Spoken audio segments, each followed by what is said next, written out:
Սևանը Գյոյչա չպետք է դառնա։ 2026-ին Փաշինյան վարչապետ չպետք է լինի։ Էդմոն Մարուքյան։ Լուսավոր Հայաստան կուսակցության ղեկավար Էդմոն Մարուքյանն անդրադարձել է Ալիևի հայտարարություններին։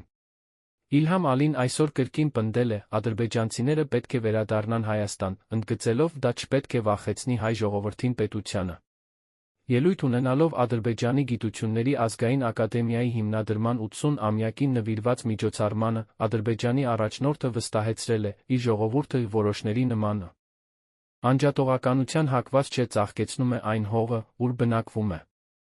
Մեր ժողովուրդը ներդրում է ունեցել այն երկրների պետականության մեջ, որտեղ ապրում է, այսօր էլ ոչ մի երկրում ադրբեջանցիները խնդիրներ չեն ստեղծի որևէ պետության կամ որևէ այլ ժողովրդի համար։ Հետաբար, ադրբեջանցիների վերադարձը ժամանակակից Հայաստան չպետք է վախեցնի հայ ժողովրդին պետությանը։ Հայտարարել է Ալիևը։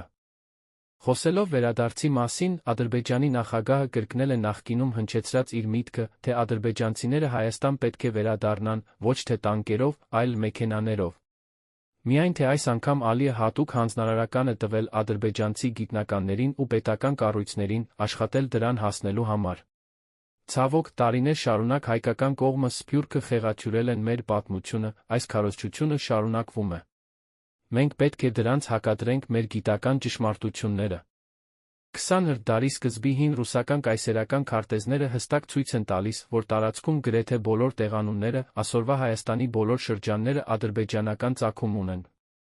Սանա լիճ չկա, կա Գոյչա, ասել է Ալիը, չնայած խաղաղության մասին հայտարարություններին ու Վաշինգտոնում անցած օգոստոսին ստորագրված փաստաթղթերին, Ադրբեջանի նախագահը կրկին մեղադրանքներ է հնչեցրել հայերի հասցեին ու պնդել, թե Ադրբեջանը 44-օրյա պատերազմում տարել է աննախադեպ, փայլուն, ամբողջական բացարձակ հաղթանակ։ Մեր գիտնականները պետք է աշխատեն պատմական ճշմարտությունները տարածելու ուղղությամբ, նշել է Ալիը, որի խոսքով Ադրբեջանը դարերի պատմություն ունի, իսկ հայերը Իրանից են բերվել ռուսների ձեռքով։ Մենք չենք ստեղծել այս քարտեզները։ Դրանք կազմել է ցարական Ռուսաստանը, որը հայերին Իրանից արևելյան Անատոլիայից բերել, վերաբնակեցրել է Ղարաբաղում, էթնիկ կազմը փոխելու համար։ Այս քարտեզներն արտացոլում են պատմական ճշմարտությունը։ Մենք պետք է ուսումնասիրենք, տարածենք դրանք։ Պնդելով, թե Ադրբեջանի պետականությունը դարերի պատմություն ունի, Ալիը հանձնարարել է գիտնականներին ավելացնել Ադրբեջանի պատմությունը ուսումնասիրող, փառաբանող գիտական աշխատանքները։